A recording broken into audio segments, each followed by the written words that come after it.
سلام شاگردای عزیز، خدا کنه خوب و صحتمند باشید. امید که درس گذشته را گرفته باشید. می‌پردازیم به درس امروزی خود. بسم الله الرحمن الرحیم. درس امروز ما in schools، استفاده کامپیوترها در مکاتب. Computers are used in schools by teachers, students and non-teaching staff members. Teachers use computer to teach different subjects. They use them for preparing lessons, reports cards and timetables. Test papers, circulars, account details and many other things are maintained with the help of a computer.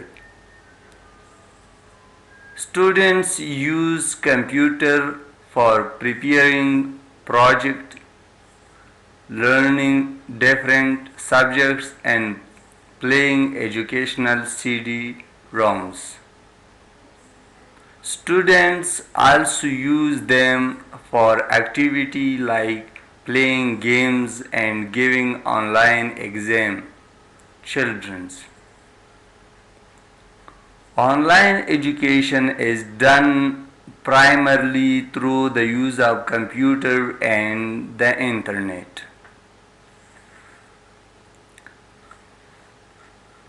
In schools در مکاتب استفاده کامپیوتر در مکاتب به چه معنی؟ Computers are used in schools by teachers. کامپیوتر استفاده میشه در مکاتب توسط معلمین.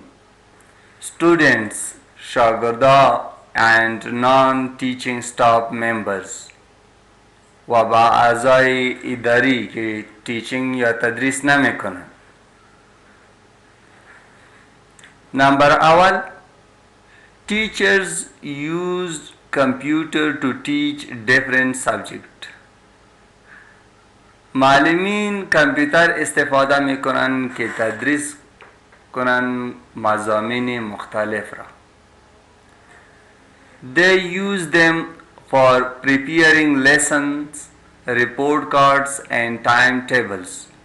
اینها استفاده میکنه برای تهیه نمودن درس ها، کارت های گزارش و همچنان تقسیم اوقات.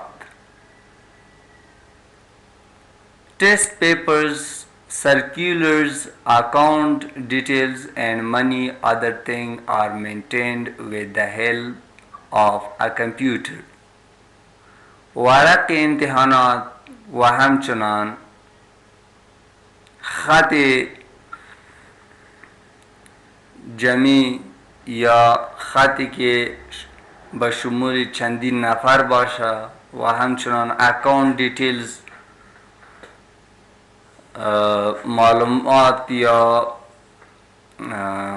دیتیلز حسابات and many other things are maintained with the help of a computer. و دیگر زیادتر چیزها با کمک کامپیوتری چی میشن؟ اجرا میشن. پایین مهم students use computer for preparing projects, learning different subjects and playing educational CD-ROMs. شاگردها استفاده میکنه از کامپیوتر برای تهیه نمودن پروژه ها و همچنان learning آموزش ها، برای آموزش ها learning different subjects و برای آموختن مضامین مختلف in playing educational CD-ROMs و همچنان برای پلی کردن CD های تعلیمی یا آموزشی.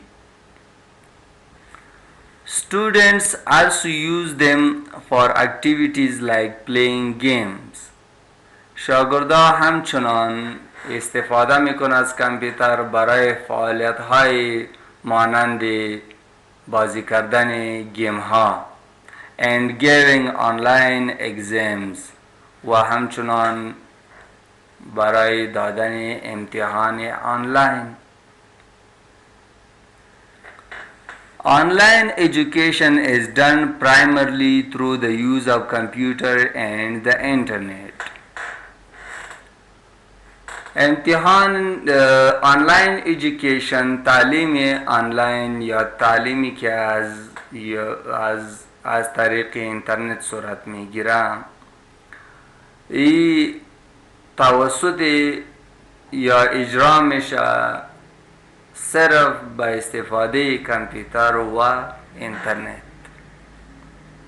وقتی که اگر ما خواسته باشیم که ما در یک اینستیتوت آنلاین ثبت نام میکنم و میخوایم که از راه دور درس خود را بخوانم، ما باید کامپیوتر و پلاس اینترنت حتمی و ضروری است، ما باید را داشته باشیم. اگر کامپیوتر و اینترنت نباشه پس ما نمیتونیم نه آنلاین درس بخوانیم و نه هم آنلاین امتحان بدیم. میم در بخش پرکتیک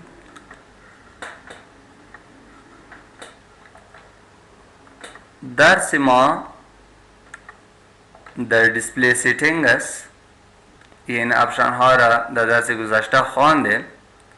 چند اپشن دیگه است، مثلا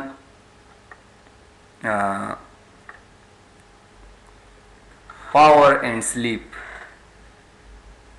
اول اپشن در اینجا که است اسکرین on battery power turn off after. وقتی که برق بیتری چی باشه آن باشه. دیگه که ما در کامپیوتر دست نزنم توی را 5 دقیقه بعد دیگه چی کو ایرا کامپیوتر چی کو سکرینشا گل کو.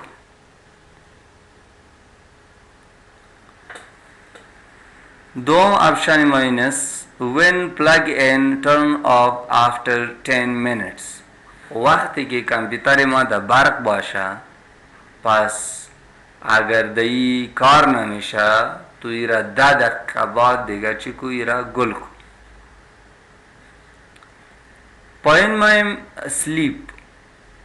از اینجا ما میتونیم منت ها را برش انتخاب کنیم. پایین مایم سلیپ on battery power PC goes to sleep after. وقتی که چارج بیتری باشه شما ایرا وقتی که دایی دست زده نمیشه ایرا 15 دقیقه بعد دیگه ایرا با مود سلیپ ببر، یعنی خواب. که کامپیوتر ظاهرا گل معلوم میشه و ای سلیپ مود میره اما کاملا گل نیست. دوم اپشن when plug in PC goes to sleep after 30 minutes. اما وقتی که کامپیوتر در برق باشه و دایی کار نمیشه پس ایرا بعد از 30 دقیقه ایرا با مودی سلیپ یا با مودی خوابی را ببر. مهم اینجا دایی ای بغل اپشن بطری است که برای ما اینجا فیصدی نشان میده که شما حال حاضر چند فیصد در بطری چارتتان موجود است. و اینجا که است برای ما نوتیفیکیشن است، ما برشان میگیم وقتی که چارج کامپیوتر ما با 20% میرسه برای ما چی کو یک وارنینگ بده، یک الارم برای ما بده که یعنی چارج دان دیگه استا چی میشن کم میشه.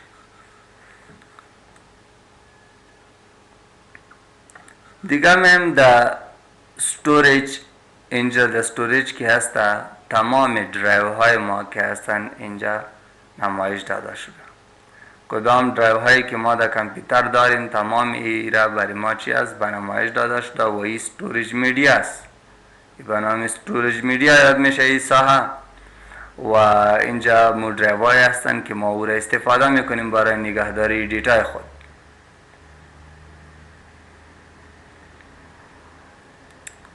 خب شاگردای عزیز، درس امروزی ما به همین قسمت به پایان میرسه. انشالله درس های گذشته را یاد داشته باشین و همین درسی که امروز داده شد همین را شما پرکتیس کنین و همچنان تئوری را بار بار بخوانین. خوب شاگردای عزیز، درس امروزی ما به پایان رسید. امید که درس امروزی را گرفته باشید. اگر کدام سوال، انتقاد، پیشنهاد دارین میشه که همراه ما مطرح بسازید. تشکر.